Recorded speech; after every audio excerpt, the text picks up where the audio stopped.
Diriwayatkan oleh Imam Ahmad bin Hanbal dalam musnadnya bahwa ada seorang laki-laki yang bernama Nuaiman. Ini Nuaiman, di kehidupan Rasulullah SAW ada orang yang seperti itu gitu. Orang yang sering minum minuman keras. Rasulullah SAW marah, murka. Rasulullah kalau yang berhubungan dengan Rasulullah tidak marah. Tapi kalau sudah berhubungan dengan agama, Rasulullah SAW adalah orang yang paling marah, orang yang paling istiqomah dalam kebenaran. Maka Rasulullah panggil Nuaiman, apa yang kau lakukan? Dia katakan, aku minum minuman keras ya Rasulullah. Rasulullah cambuk dia. Kemudian dia bertobat kepada Allah. Kemudian ketahuan lagi minum. Kemudian dicambuk lagi oleh Rasulullah SAW, sehingga sebagian sahabat memukul dia dengan pukulan yang banyak. Sehingga apa yang berlaku? Sebagian sahabat mengatakan, la'natullahi ala Nuaiman. Semoga Allah melaknat Nuaiman. Dia mempermainkan Rasulullah. Dia bilang sudah mau taubat tapi minum lagi. Dia bilang sudah mau taubat tapi minum lagi. Maka Rasulullah SAW mengatakan, la tal'anuh fa innahu yuhibbullah wa rasulah. Kata Rasulullah, jangan kamu laknat Nuaiman, karena dia itu cinta sama Allah, cinta sama Rasulnya. Dalam riwayat dia dicintai Allah dan dicintai oleh Rasulnya Muhammad sallallahu alaihi wasallam. Ibn Majah menceritakan bahwa Nuaiman ini pernah suatu waktu diajak oleh Sayyidina Abu Bakar pergi ke negeri Syam. Negeri Syam itu di mana? Seperti yang diceritakan tadi, antara daerah Suria, Lebanon, Yordania, kemudian Palestina, daerah seperti itu. Umumnya orang Quraisy pada masa itu mereka memiliki rihlah berdagang, membeli dagangan ke Syam, kemudian dijual lagi di kota Makkah. Ketika itu Rasulullah SAW didatangi Abu Bakar. Sayyidina Abu Bakar mengatakan kepada Rasulullah, ya Rasulullah, saya mau izin ya Rasulullah. Mau apa? Saya mau ajak dua sahabat kamu ini ikut berdagang ya Rasulullah. Siapa? Kata Rasul? Nuaiman. Kata Rasulullah, Nuaiman kamu mau ajak? Mau ngapain? Biar seru-seruan aja ya Rasulullah. Kata Rasulullah, ya sudah, saya izinkan kamu bawa Nuaiman. Ketika itu Sayyidina Abu Bakar membawa Nuaiman sama satu sahabat namanya Suwaibid ibn Harmalah. Siapa namanya? Suwaibid ibn Harmalah. Ini sahabat Rasulullah SAW yang memiliki sifat yang berbeda-beda. Kalau Nuaiman ini aneh. Pernah Rasulullah SAW dibawain makanan banyak, dikasih Rasulullah, dikasih sahabat semua. Semuanya sudah makan, tiba-tiba si Nuaiman ini, sahabat Nabi Nuaiman mengatakan kepada Rasulullah, ya Rasulullah, ini yang penjualnya, tolong kau yang bayar ya Rasulullah. Makanan udah habis. Makanan udah habis. Rasulullah SAW bingung, saya yang bayar. Akhirnya Rasulullah katakan kepada sahabat, ayo keluarkan uang, kita patungan, kita bayar. Rasulullah aja dimainin, apalagi kita orang. Sallu ala Nabi Muhammad. Nuaiman diajak Sayyidina Abu Bakar. Kata Rasulullah SAW, benar kamu mau ajak Nuaiman? Iya ya Rasulullah. Diajaklah akhirnya. Diceritakan dalam riwayat Ibn Majah, diceritakan juga di dalam Siyar A'lam An-Nubala, diceritakan juga di dalam Musnadnya Imam Ahmad bin Hanbal, dalam riwayat Imam Ahmad bin Hanbal. Maka diceritakan Nuaiman diajak oleh Sayyidina Abu Bakar. Sesampainya di negeri Syam, semua dibagi tugas. Fulan bin Fulan kerjaannya ini, Fulan bin Fulan kerjaannya ini, semua memiliki kerjaan. Nuaiman tanya, wahai Abu Bakar, kerjaannya saya apa wahai Abu Bakar? Kata Sayyidina Abu Bakar, kamu mau ngapain terserah kamu wahai Nuaiman. Yang penting kamu ikut saya kan. Kemudian satu di antara mereka namanya Suwaibid ibn Harmalah ditanya oleh Sayyidina Abu Bakar, wahai Suwaibid, kamu mau kerjaan apa? Kata Suwaibid, terserah kamu wahai Abu Bakar. Kata Sayyidina Abu Bakar, kamu menjaga makanan, karena saya tahu kamu ini adalah orang yang senantiasa menjaga amanah. Suwaibid ini kalau disuruh maju dia maju, disuruh mundur dia mundur, disuruh ke kanan dia ke kanan, disuruh ke kiri dia ke kiri. Orang yang ikut aja. Kalau Nuaiman beda, disuruh maju dia ke belakang, kasih sen kanan ke kiri belok. Nuaiman itu orang yang berbeda. Maka Suwaibid mendapatkan tugas, semua mendapatkan tugas kecuali Nuaiman. Sehingga ikhwani, apa yang berlaku, apa yang terjadi? Sayyidina Abu Bakar pergi sibuk dengan kesibukannya, sehingga datanglah waktu siang. Nuaiman sudah lapar. Nuaiman cari makanan. Dia nggak punya uang, diajak Sayyidina Abu Bakar tapi tidak diberikan uang. Sehingga dia cari-cari makanan. Dia tahu Suwaibid yang jaga makanan. Dikatakan, wahai Suwaibid, saya mau makan, berikan kepada saya satu roti saja. Yang terpenting apa? Saya makan sekarang, saya sudah lapar.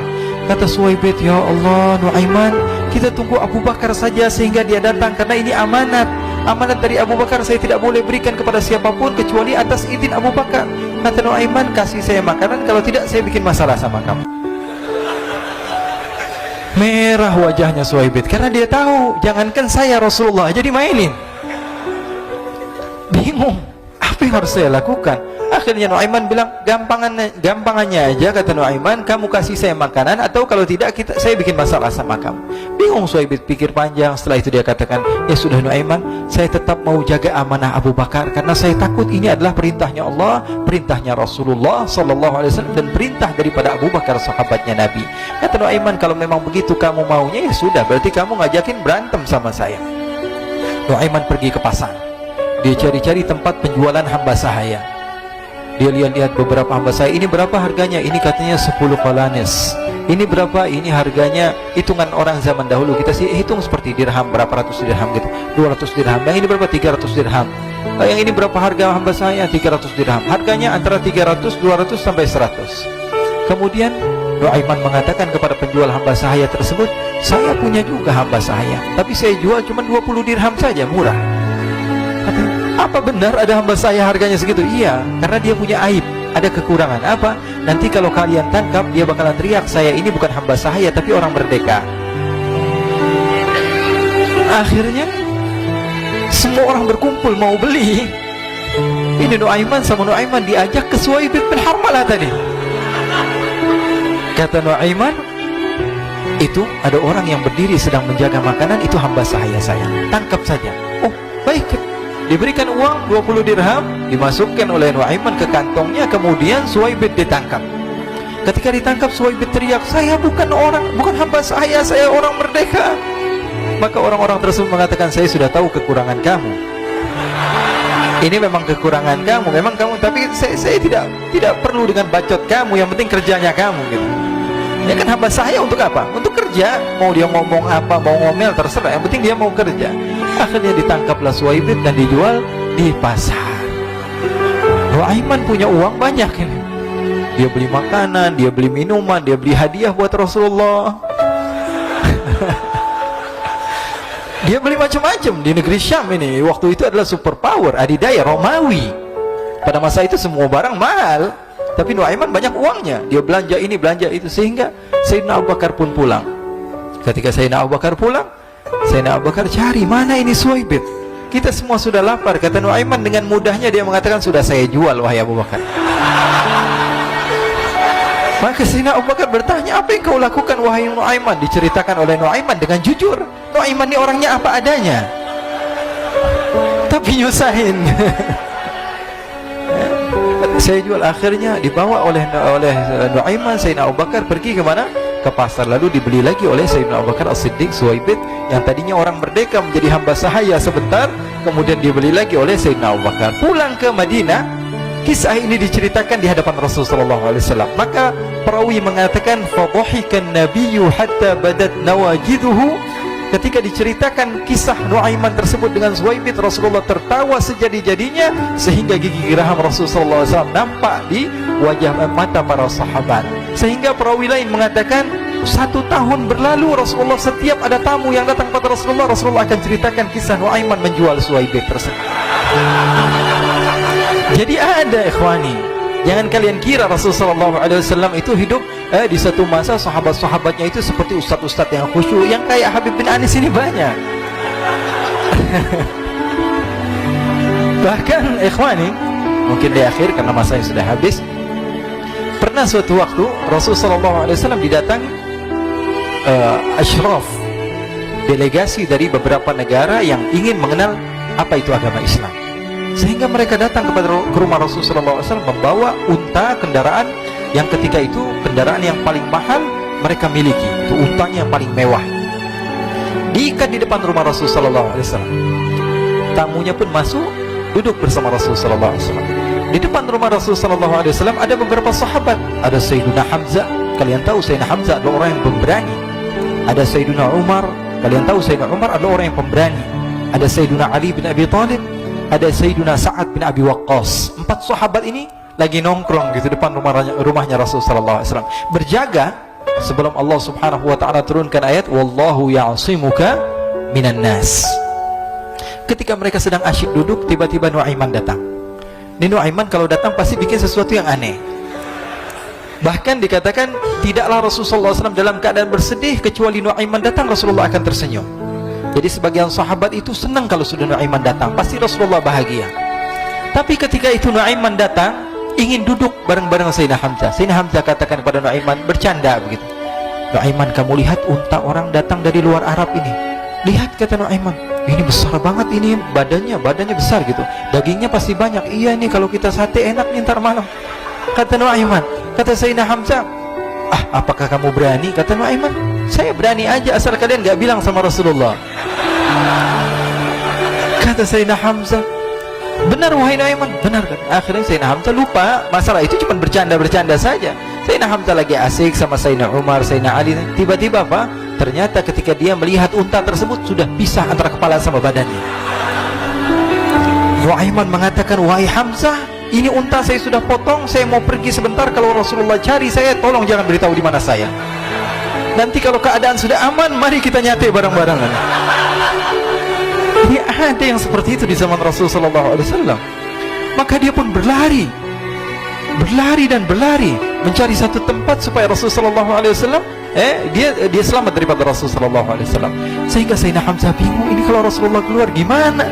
Ada Hamzah Asadullah, ada Ali bin Abi Thalib, ada Umar, gak bisa jaga kendaraannya, tamunya Rasulullah Sallallahu Alaihi Wasallam. Akhirnya benar apa yang terjadi, ikhwani. Rasulullah SAW tamunya mau pulang. Ketika dia buka pintu, tamu melihat apa? Untanya sudah begitu. Mereka teriak, wa naqatah, unta kami wahai Muhammad. Baru mau kenal Islam, unta kami, kendaraan kami sudah dua. Rasulullah SAW lihat Sayyidina Hamzah, lihat Sayyidina Ali. Mereka nggak bisa ngomong, mereka hanya bilang apa? Nuaiman ya Rasulullah.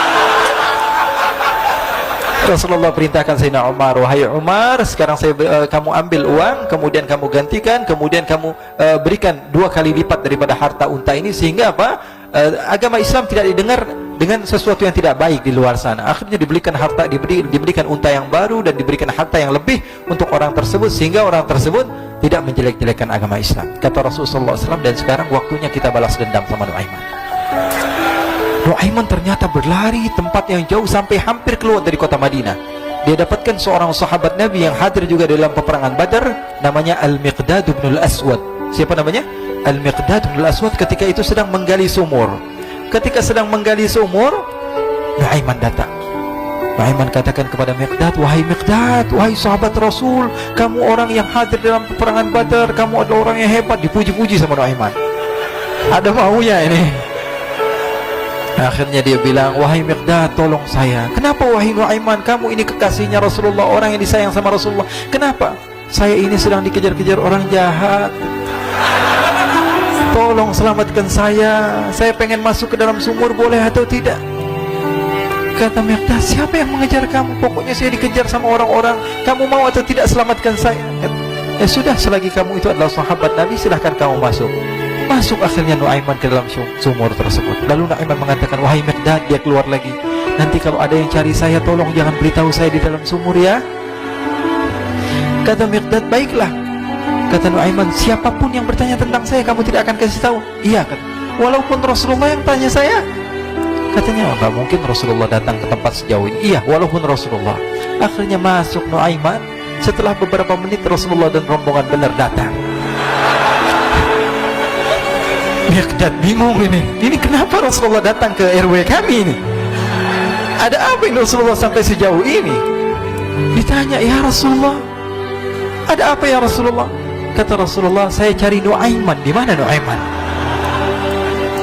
Innalillah, kata Miqdad. Nggak dijawab ini Rasulullah. Kalau dijawab saya ingkar janji. Akhirnya apa dia katakan? Wahai Rasulullah, mata saya tidak memandang kepada Nuaiman, tapi tangannya nunjuk ke dalam sumur. Sahabat. Apa dia bilang? Mata saya tidak melihat kepada Nuaiman, tapi tangannya nunjuk ke sumur. Akhirnya dibuka sama Rasulullah, Nuaiman muncul. Kata Rasulullah, Nuaiman, kamu bikin malu saya, wahai Nuaiman. Ya Rasulullah, yang bersalah bukan saya, tapi orang yang mencari saya bersama kamu, ya Rasulullah. Akhirnya Rasulullah nengok, siapa? Ternyata Nuaiman sudah lari kabur. Sallu ala Nabi Muhammad.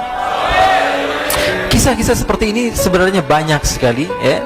Ini menunjukkan kepada kita bahwa kehidupan Rasulullah itu begitu indah. Rasulullah SAW, kalau kamu mau menjadi orang yang baik, contoh Rasulullah.